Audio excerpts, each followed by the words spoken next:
Este es el cuarto mensaje de una breve serie que iniciamos hace 2 semanas atrás acerca del Día del Señor. Yo sé que estoy consciente que el sermón de esta mañana exigía mucha atención. Yo espero que este sea más liviano, no más ligero ni superficial, sino más liviano. En los estudios anteriores, nosotros hemos visto que desde el principio de la creación, Dios estableció un patrón en el uso del tiempo que el hombre creado a su imagen y semejanza debía imitar. 6 días para trabajar, 1 día para reposar y adorar. Hemos visto también cómo el Señor incluyó esta ordenanza en los 10 mandamientos que fueron entregados a Moisés en 2 tablas de piedra, escritos con el dedo de Dios. Esta mañana nos concentramos en el lugar que ocupa este mandamiento en la vida de todos aquellos que por la gracia de Dios hemos venido a ser hechos participantes de las bendiciones del nuevo pacto que Cristo inauguró. Y el aspecto que queremos enfocar ahora es en lo concerniente al cambio del día.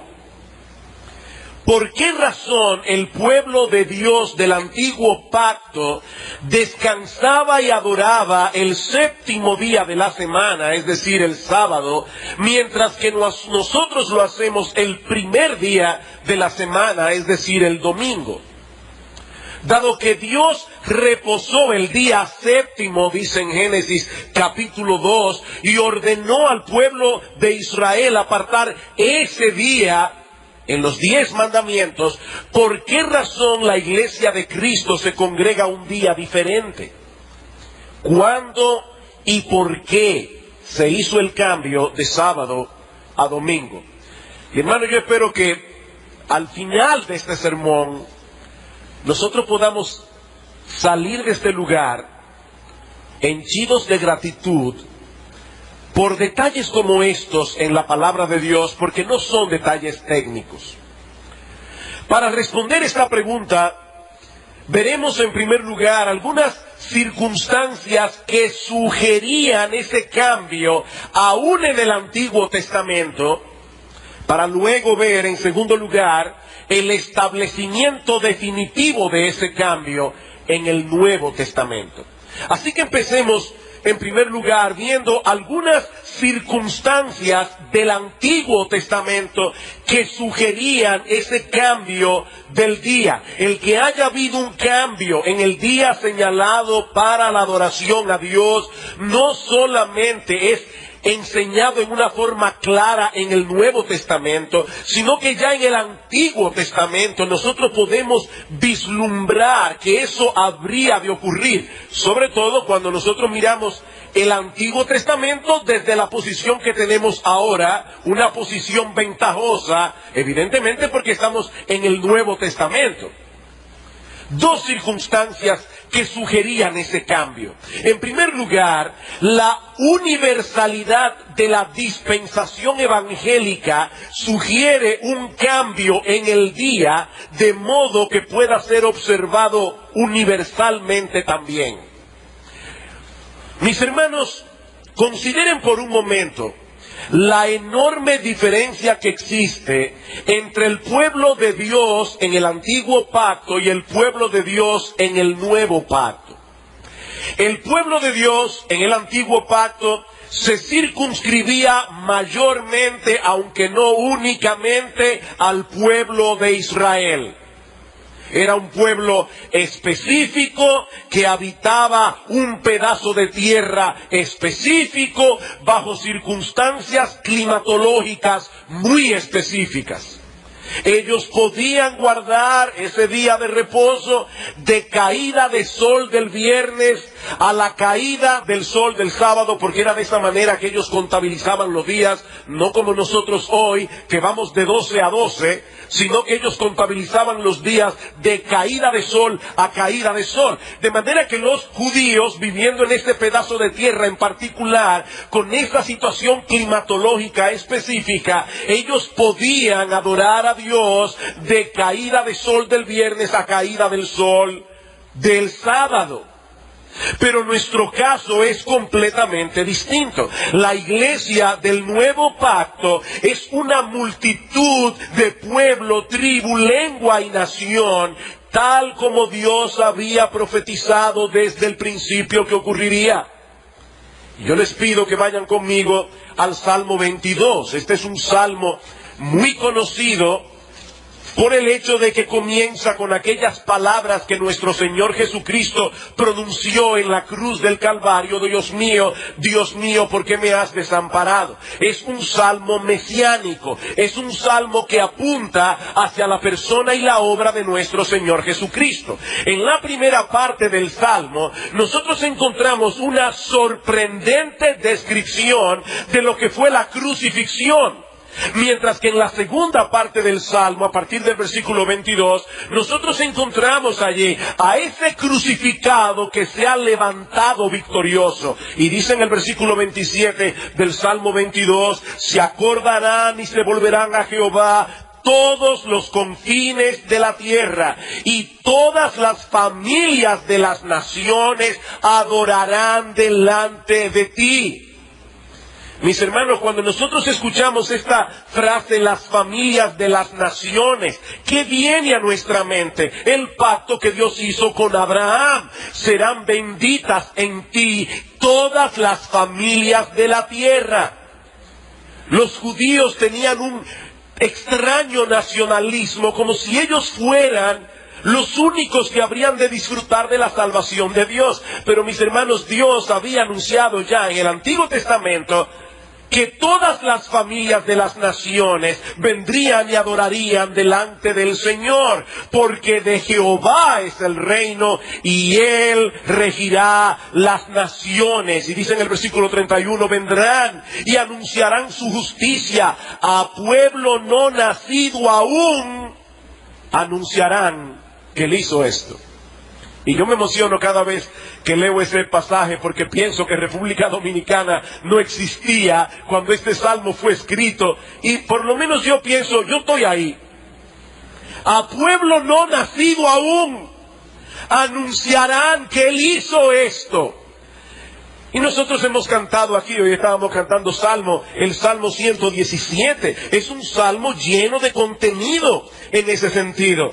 Aunque es breve, dice este salmo: alabad a Jehová, naciones todas, pueblos todos, alabadle. ¿Y por qué las naciones todas deben alabar al Señor? Porque ha engrandecido sobre nosotros su misericordia, y la fidelidad de Jehová es para siempre. En un momento, dice aquí que todas las naciones deben alabar al Señor por la misericordia que ha tenido con el pueblo de Israel. Sí, eso es exactamente lo que dice el salmista. El salmista es un judío, y él está invitando a todas las naciones: alaben al Señor, porque Él ha engrandecido sobre nosotros su misericordia, y ahora vosotras, todas naciones, se pueden beneficiar de la misericordia de Dios. Así que el Antiguo Testamento anunciaba de antemano que algún día, la salvación del Señor habría de cubrir la tierra, la universalidad del Evangelio.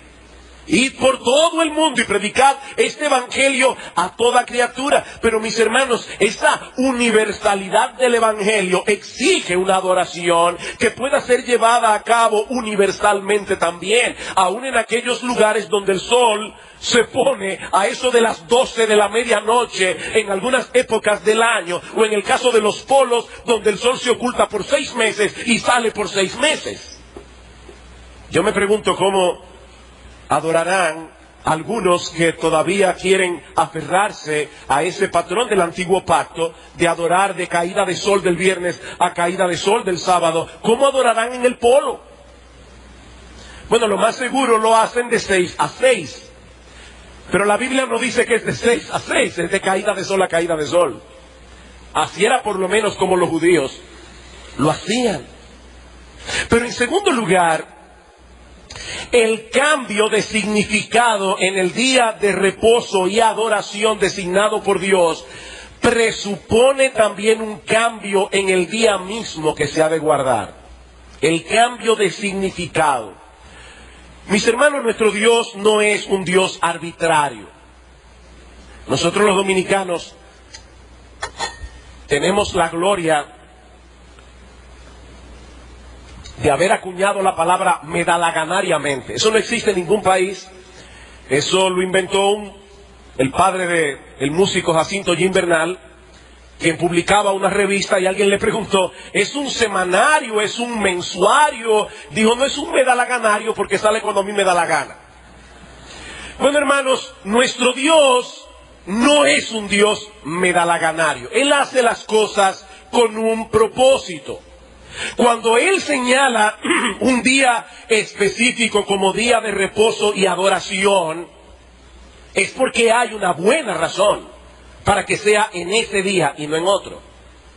En el huerto del Edén, el día señalado fue la culminación de su obra creadora, como vimos en Génesis capítulo 2, versículos 1 al 3. Y en Éxodo capítulo 20, nosotros vemos que esa es la razón ratificada por Dios para que los judíos guardaran ese mismo día. Sin embargo, en el pueblo de Israel, el día señalado cobró un significado distinto, adicional, no distinto, adicional, al haber sido librados de la esclavitud de Egipto. Deuteronomio capítulo 5.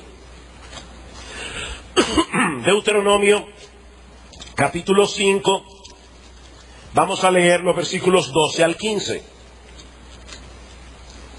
Dice, guardarás el día de reposo para santificarlo como Jehová tu Dios te ha mandado. 6 días trabajarás y harás toda tu obra, mas el séptimo día es reposo a Jehová tu Dios. Y dice más o menos lo mismo que en Éxodo 20, pero ahora el versículo 15 dice, acuérdate que fuiste siervo en tierra de Egipto y que Jehová tu Dios te sacó de allá con mano fuerte y brazo extendido, por lo cual Jehová tu Dios te ha mandado que guardes el día de reposo.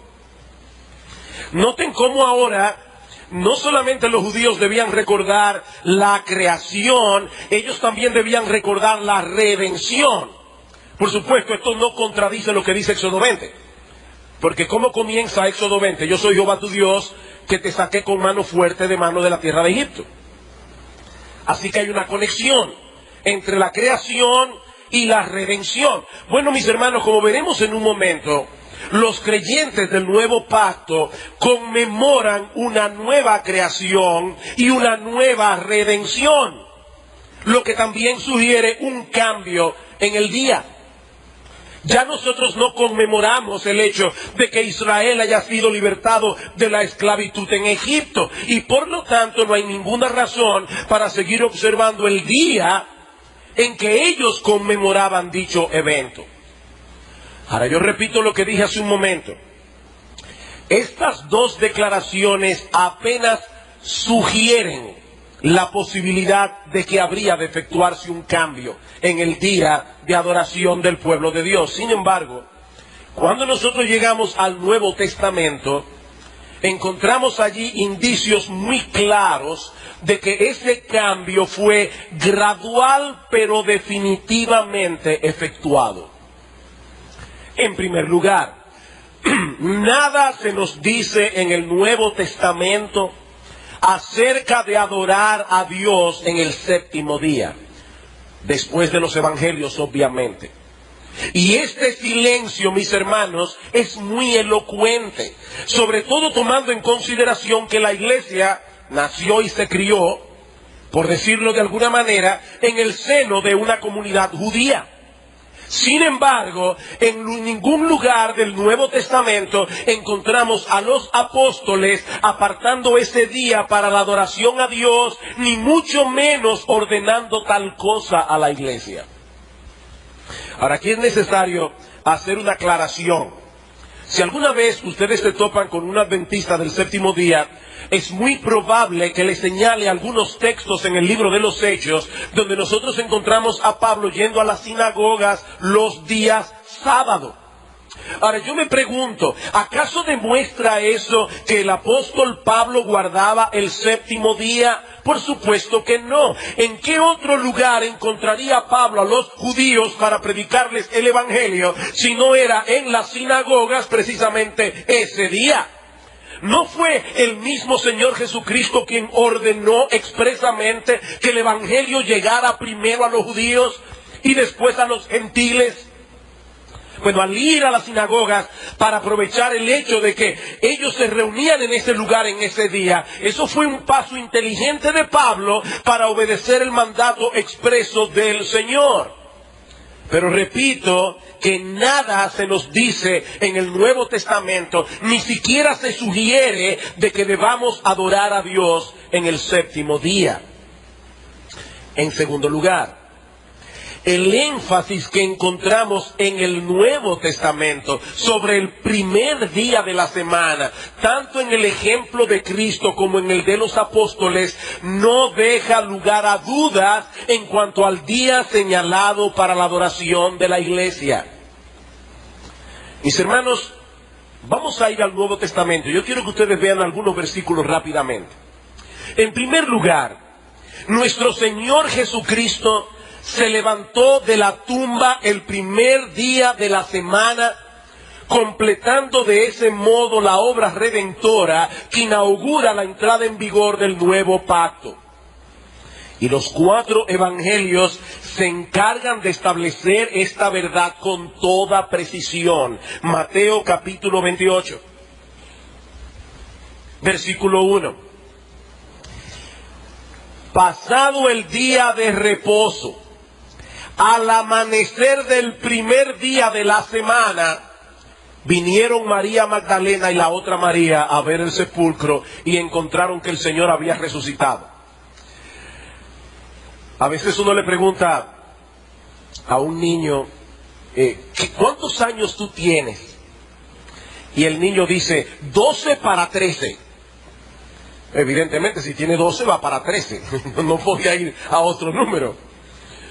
Bueno, mis hermanos, si la Biblia dice pasado el día de reposo, evidentemente era el primer día de la semana.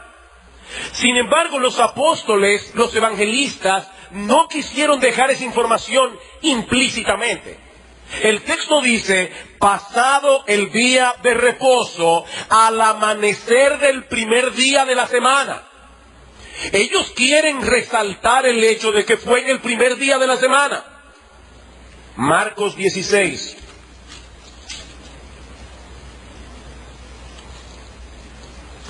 Versículo 1. Cuando pasó el día de reposo, María Magdalena, María la madre de Jacobo y Salomé compraron especias aromáticas para ir a ungirle. Y muy de mañana, el primer día de la semana, vinieron al sepulcro ya salido el sol. ¿Cuándo sucedió eso? El primer día de la semana. Ellos quieren llamar nuestra atención a ese día. No voy a buscar los textos, pero lo mismo pasa en Lucas 24:1 y en Juan 20:1. El Señor Jesucristo no se levantó de la tumba el sábado, tampoco lo hizo el lunes, resucitó el primer día de la semana, el domingo, sellando así su obra de redención y dando inicio a una nueva creación. Pero no solo eso. Sus primeras apariciones como Cristo resucitado ocurrieron también el primer día de la semana. Luego de haber aparecido a María Magdalena esa mañana y a 2 de sus discípulos que iban camino a Emaús, el Señor se presentó esa noche en el lugar donde los discípulos estaban reunidos. Y no hay que tener mucha imaginación para suponer por qué estaban reunidos. Ese día habían pasado muchas cosas extrañas. Y dice en Juan capítulo 20,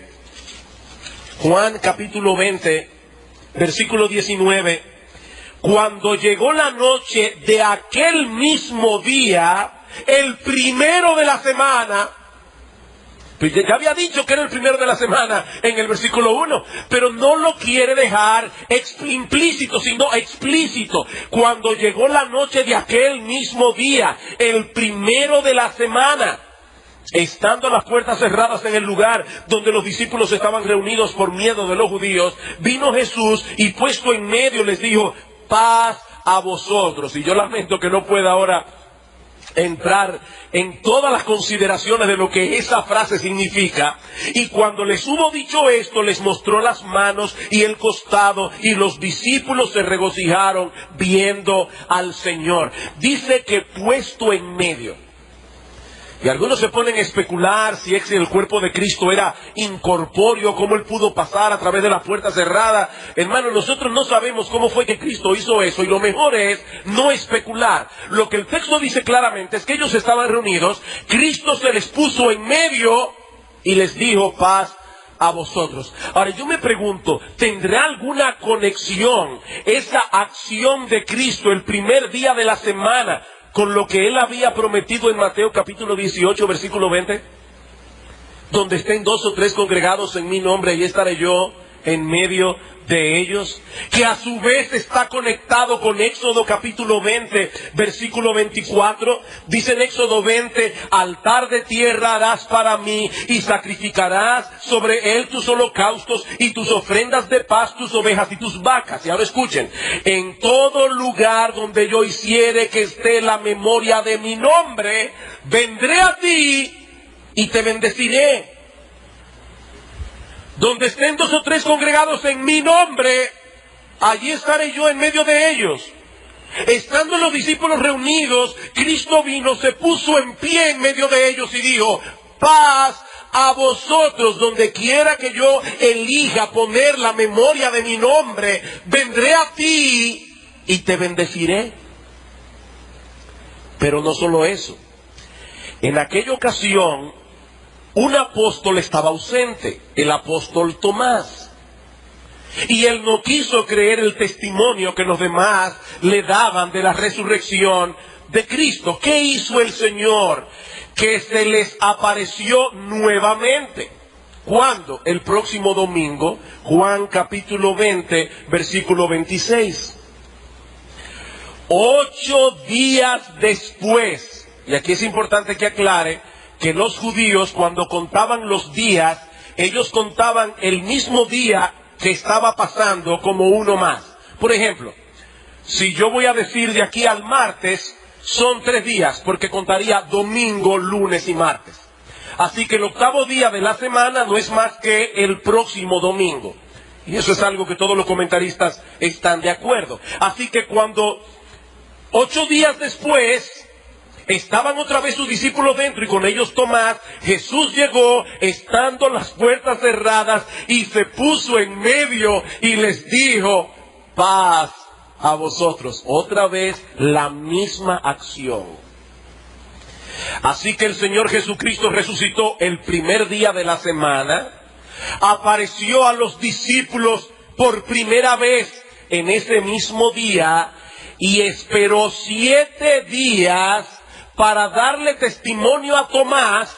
Él no se le apareció a Tomás ni el lunes, ni el martes, ni el miércoles, ni el jueves, ni el viernes, ni el sábado, sino el primer día de la semana. Pero hay algo más. El Espíritu Santo descendió sobre los discípulos el primer día de la semana, dejando constituida formalmente la primera iglesia del mundo. Dice en Hechos capítulo 2, versículo 1, que el Espíritu Santo vino el día de Pentecostés. Si ustedes luego buscan en sus Biblias Levítico capítulo 23, versículos 15 al 16, verán allí que Pentecostés siempre se celebraba en el primer día de la semana. Pentecostés siempre caía en domingo, porque se contaban 7 semanas cumplidas después del último día de reposo de las fiestas de las gavillas. Se celebraba la fiesta de las gavillas, se contaban 1 sábado, 2 sábados, 3 sábados, 4 sábados, 5 sábados, 6 sábados, 7 sábados, y al día siguiente, es decir, el domingo, el primer día de la semana, se celebraba Pentecostés. En ese día se ofrecía al Señor los primeros frutos de la cosecha. Y en ese mismo día, la iglesia de Cristo cosechó sus primeros frutos de salvación a través de la predicación del Evangelio. En cuarto lugar, vemos que al principio la iglesia en Jerusalén se reunía todos los días, en Hechos capítulo 2. Sin embargo, a medida que va pasando el tiempo, ellos van asumiendo otro patrón. Y en Hechos capítulo 20, nosotros encontramos un dato importante. Hechos capítulo 20, versículo 7. El primer día de la semana, reunidos los discípulos para partir el pan, y eso es una forma técnica de mencionar muy probablemente la celebración de la Cena del Señor, Pablo les enseñaba habiendo de salir al día siguiente y alargó el discurso hasta la medianoche. Ahora, si ustedes leen el versículo 6, se van a dar cuenta que Pablo había estado allí 6 días. 7 días, perdón, se quedó en Troas. Lo que quiere decir que Pablo hubiera podido reunir a los discípulos el sábado, porque él estaba el sábado ahí. De hecho, hubiera sido más cómodo, porque él iba a partir al día siguiente. Sin embargo, ellos se reunieron el primer día de la semana para partir el pan. Primera a los Corintios, capítulo 16, versículo 1 y 2. En cuanto a la ofrenda para los santos, haced vosotros también de la manera que ordené en las iglesias de Galacia. O sea, esto no era algo regional, dice Pablo, yo ordené lo mismo en las iglesias de Galacia, cada primer día de la semana. ¿Ven la regularidad? Cada primer día de la semana, cada uno de vosotros ponga aparte algo según haya prosperado, guardándolo para que cuando yo llegue no se recojan ofrendas. Y fue hablando precisamente de ese día, el primer día de la semana, que el apóstol Juan, estando en la isla de Patmos, escribe en Apocalipsis capítulo 1 versículo 10, yo estaba en el Espíritu en el día del Señor. Y la gran mayoría de comentaristas entienden que Juan se está refiriendo exclusivamente allí al domingo. Yo estaba en el Espíritu en el día del Señor. Y aquí se usa la misma construcción gramatical que Pablo usa en 1 Corintios capítulo 11 versículo 20 para hablar de la cena del Señor. La cena del Señor no es una comida común y corriente.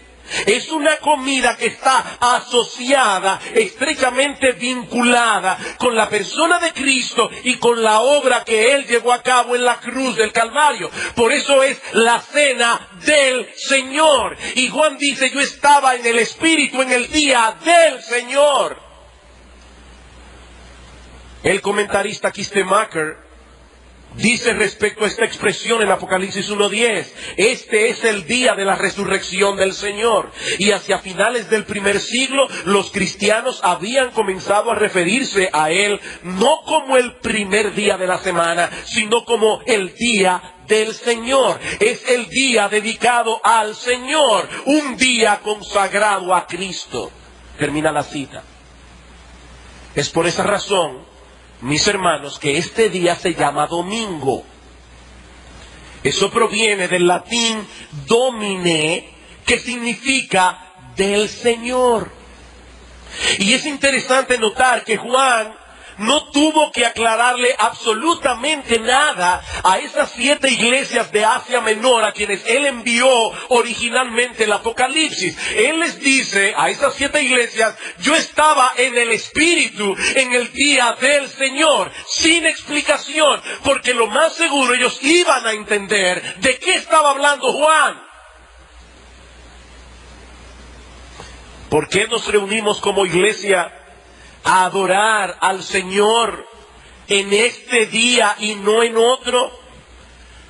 Porque fue en este día que Cristo resucitó, porque fue en este día que Él se presentó a sus discípulos en más de una ocasión, porque fue en este día que descendió el Espíritu Santo para establecer formalmente la iglesia de Cristo, porque fue en este día que se llevó a cabo la primera predicación evangélica, la primera cosecha de salvación, el primer bautismo cristiano, porque solo encontramos evidencia en el Nuevo Testamento de que la iglesia se congregaba el primer día de la semana, y porque es acerca de ese día y no de ningún otro que Juan el apóstol se refiere cuando le llama el día del Señor. Somos una nueva creación en Cristo. Somos el producto de su obra redentora, una obra que fue completada cuando Cristo se levantó victorioso de la tumba el primer día de la semana. No había ninguna razón para que la iglesia continuara observando el día que conmemoraba la antigua creación y la antigua redención. Pero aún nos queda un argumento más, antes de traer algunas aplicaciones. Los padres de la iglesia post-apostólica confirman unánimemente esta enseñanza. Ahora, cuando yo hablo de los padres de la iglesia post-apostólica, nos estamos refiriendo a aquellos líderes que estaban guiando la iglesia de Cristo, que siguieron al frente de la iglesia de Cristo luego de la muerte de los apóstoles. Y yo debo aclarar aquí, mis amados hermanos, que las enseñanzas de los padres post-apostólicos no poseen para nosotros la autoridad que posee la Biblia. La palabra de Dios es nuestra única norma de fe y práctica. Sin embargo, es interesante notar cómo estas personas interpretaron las enseñanzas del Nuevo Testamento. Primero, porque algunos de ellos fueron contemporáneos de los apóstoles, porque ellos fueron testigos oculares de cómo la iglesia funcionaba durante el primer siglo, y algunos de ellos incluso fueron discípulos directos de algunos de los apóstoles. Los adventistas del séptimo día insisten en que fue Constantino quien cambió el día de adoración de sábado a domingo en el año 325 de nuestra era. Pero mis hermanos, esa declaración no es conforme a los datos históricos. Uno de los escritos más importantes de la era posapostólica, y por cierto, uno de los más hermosos, importante porque nos presenta un cuadro bastante vívido de lo que era la vida de la iglesia cristiana en esa época, es un documento que está de hecho traducido al español, conocido como la Didaqué. Algunos datan la Didaqué entre el 96 y el 98 después de Cristo. Para aquellos que tomaron alguna vez síntesis del Nuevo Testamento saben que esa es la misma fecha que se le da al Apocalipsis de Juan. Es decir, que muy probablemente el autor de la Didaqué o fue contemporáneo con el apóstol Juan, o quizás vivió unos pocos años después. Escuchen lo que dice la Didaqué. Y en el día del Señor, su día especial, congregaos y partid el pan y dad gracias, confesando primero vuestras transgresiones para que vuestro sacrificio sea puro. Aquí hay un juego de palabras en el original griego, porque dice, en el día del Señor, y por eso algunos lo traducen, en el día del Señor, su día especial. Ignacio de Antioquía, discípulo del apóstol Juan, nació el 31, murió en el 107. Dice, no debemos sabatizarnos más, sino que debemos guardar el día del Señor en el cual nuestra vida fue levantada. Y en otro lugar escribió, este es el día del Señor, el día consagrado a la resurrección, el más importante de todos los días. Justino mártir, nació en el 100, fue martirizado en el 165. En uno de sus diálogos con un judío, dice que los cristianos no celebran las festividades judías ni observan sus sábados, Pero en otro lugar escribió: en el día que llamamos domingo se realiza una asamblea de todos los que viven en la ciudad y en el campo, en la cual son leídas la memoria de los apóstoles y los escritos de los profetas. Por cierto, algo que nosotros hacemos en cada uno de nuestros cultos: leer regularmente la palabra de Dios en el Antiguo Testamento y en el Nuevo Testamento. Dice Ignacio: fue este día en el cual comenzó la creación del mundo y en el cual Cristo se levantó de los muertos. La epístola de Bernabé, alrededor del 130, dice: no son vuestros sábados presentes los que son aceptables para mí, sino el sábado que yo he hecho. Por esto también nosotros guardamos el día octavo para gozarnos, el día en que también Jesús se levantó de los muertos y, habiendo sido manifestado, ascendió a los cielos. Ireneo, discípulo de Policarpo, quien a su vez fue discípulo del apóstol Juan, del año 130 al 195, en el día del Señor, cada uno de los cristianos guarda el día de reposo, meditando en la ley y regocijándonos en las obras de Dios. Tertuliano, 160 al 220 después de Cristo, dice: celebramos el domingo como un día de gozo. En el día del Señor pensamos que es incorrecto ayunar o aún postrarnos en oración, porque era una fiesta. Ellos les pedían a los cristianos que no ayunaran ese día, porque el ayuno va conectado con tristeza, y este es un día de gozo. Clemente de Alejandría, contemporáneo de Tertuliano, murió alrededor del 211. Dice: un verdadero cristiano, de acuerdo con lo ordenado en el Evangelio, observa el día del Señor, echando fuera todos los malos pensamientos y dedicándose a todo lo bueno, honrando la resurrección del Señor, la cual tomó lugar en ese día. Y yo no voy a seguir ampliando las citas. Yo creo que estas son suficientes para probar que no fue Constantino en el año 325 que hizo el cambio.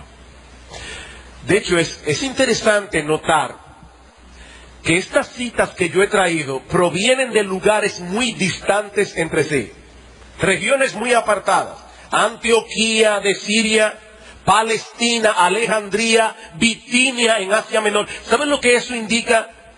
Que la práctica de congregarse el primer día de la semana era muy extendida a principios del segundo siglo.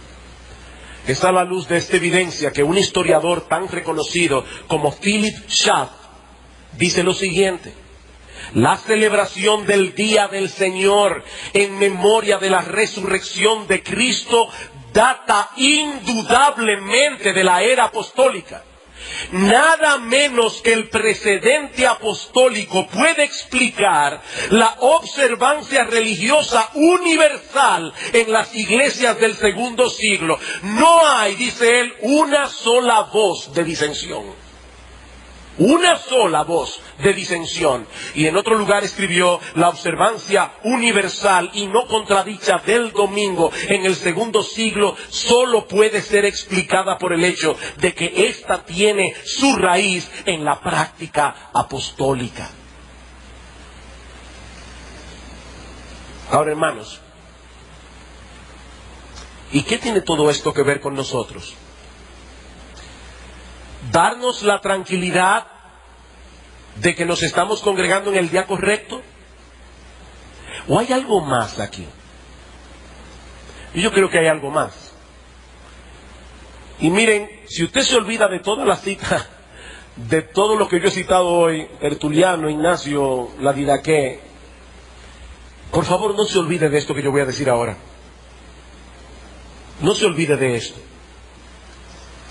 Mis hermanos, cuando nosotros nos reunimos como iglesia el primer día de la semana, nosotros estamos celebrando una fiesta. Porque es el día que conmemoramos la resurrección de nuestro Señor Jesucristo. Ahora yo me pregunto, ¿por qué el Señor quiere que su iglesia conmemore ese evento cada semana? ¿Por qué? ¿Por qué celebrar semanalmente la resurrección de nuestro Señor.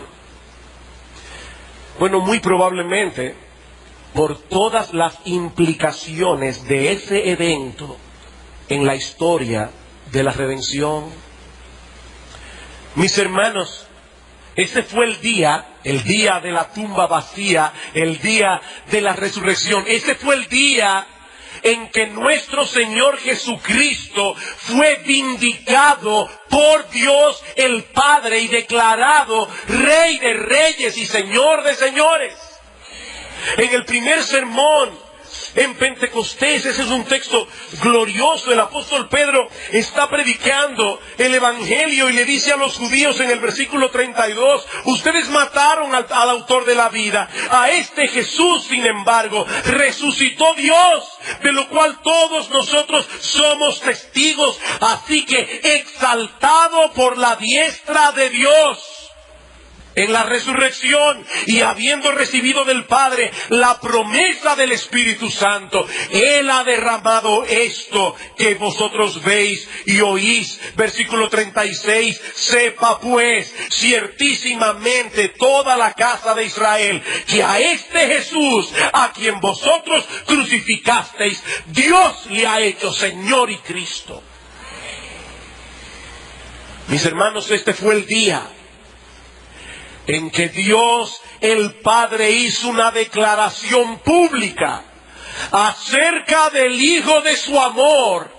Este fue el día en que Dios el Padre vindicó cada una de las cosas que Cristo dijo de sí mismo durante todo su ministerio terrenal. Yo soy el pan de vida, yo soy el camino, la verdad y la vida. Nadie viene al Padre sino por mí. Y por medio de la resurrección, Dios el Padre estaba diciendo, ese día, así es, escuchen a mi Hijo, porque Él y nadie más es Rey de Reyes y Señor de señores. Por eso Pablo dice en Romanos capítulo 1 versículo 4 que Cristo según la carne era hijo de David, pero que fue declarado hijo de Dios por la resurrección de los muertos. Pero no solo eso, mis hermanos. Este no solamente fue el día en el que Dios el Padre vindicó públicamente a Dios el Hijo. Mis hermanos, la resurrección de nuestro Señor Jesucristo confirma que Dios el Padre aceptó su sacrificio. Y eso significa, mis amados hermanos, que todos nuestros pecados, los pasados, los presentes y los porvenir ya fueron pagados por nuestro Señor Jesucristo en la cruz del Calvario. Dios el Padre aceptó eso. Dice en Romanos capítulo 4 versículo 25 que Cristo fue entregado por nuestras transgresiones y resucitado para nuestra justificación. Si Cristo no se hubiera levantado de los muertos, dice Pablo en 1 Corintios capítulo 15, nosotros todavía estaríamos en nuestros pecados y seríamos hallados los seres más dignos de conmiseración de todos los hombres. Pero ahora Cristo ha resucitado de los muertos.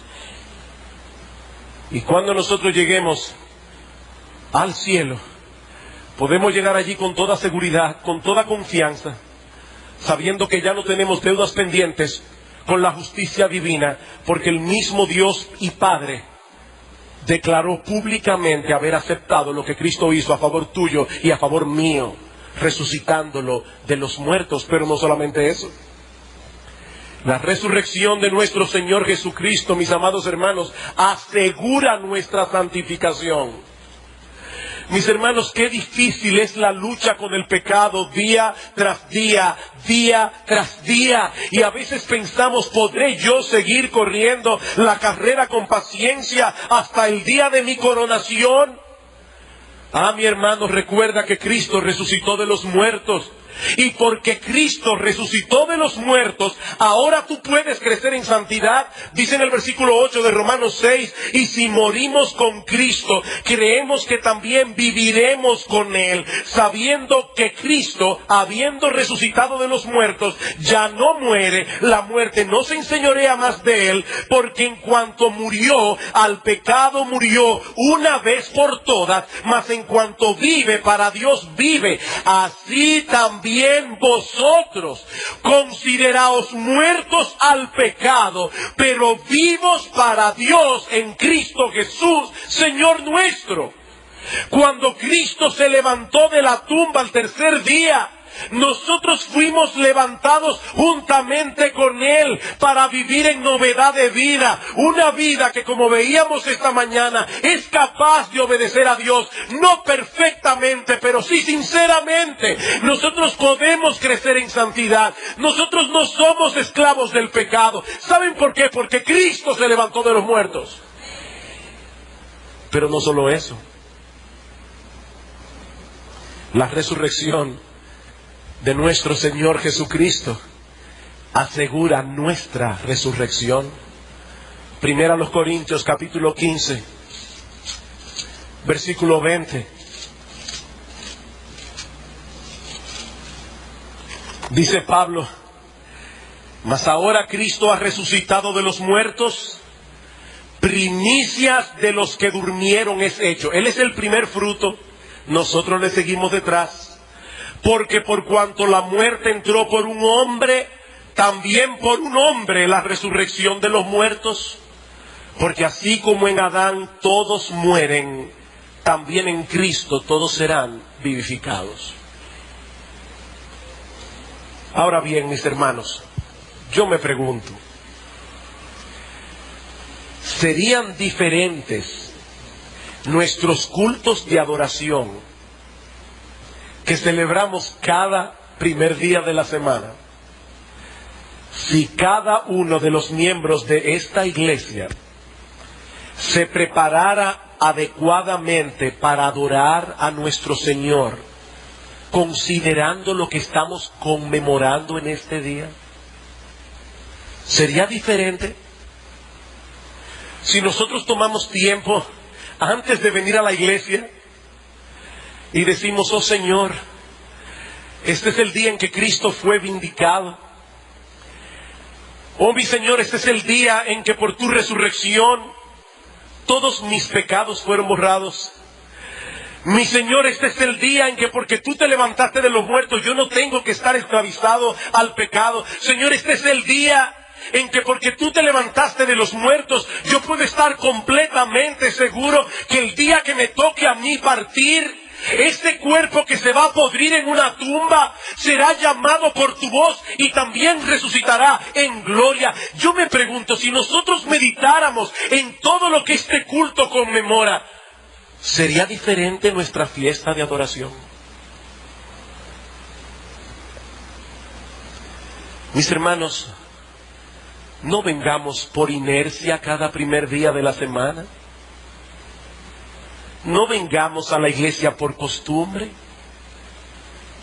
Lo que se está celebrando hoy aquí es algo inmensamente glorioso. El Señor resucitó. El Señor resucitó y al levantarse de los muertos fue exaltado por el Padre, confirmó el perdón de todos nuestros pecados, aseguró nuestra santificación y aseguró nuestra propia resurrección y glorificación. ¿Con qué espíritu deberíamos nosotros venir a esta fiesta cada primer día de la semana? Mis hermanos, nosotros adoramos a un gran Salvador. Él es glorioso, lleno de gloria, lleno de poder, lleno de majestad. No vengas por inercia a esta fiesta de adoración. Prepara tu corazón. Medita en lo que estamos celebrando aquí. Porque lo que estamos celebrando aquí tiene que ver contigo y conmigo. Lo que estamos celebrando aquí es la mejor noticia que alguna vez haya sido proclamada. Y aunque hayan pasado 2000 años y pasen 2000 años más, esta seguirá siendo la mejor noticia. Cristo resucitó. Cristo resucitó. Vamos a orar, hermanos, y vamos a pedir al Señor que aplique estas palabras en lo más profundo de nuestro corazón. Oh Padre bueno, ¿quiénes somos nosotros, Señor, para ser invitados a celebrar contigo esta fiesta cada primer día de la semana? Oh Señor, gracias por Cristo, gracias por nuestro precioso Señor y Salvador. Gracias, oh Dios, por haberlo resucitado de los muertos en este día. Gracias porque nuestra vida está ligada a la de Él. Oh, gracias, Señor, porque todos nuestros pecados fueron perdonados. Somos tan viles, oh Señor, en nuestros corazones. Gracias, Padre, porque la sangre de Cristo nos limpia de todo pecado y tú aceptaste ese precio, Señor, cuando levantaste a Cristo de los muertos. Oh Señor, gracias porque la resurrección de Cristo asegura nuestra santificación. Cuánta lucha tenemos día a día con el pecado.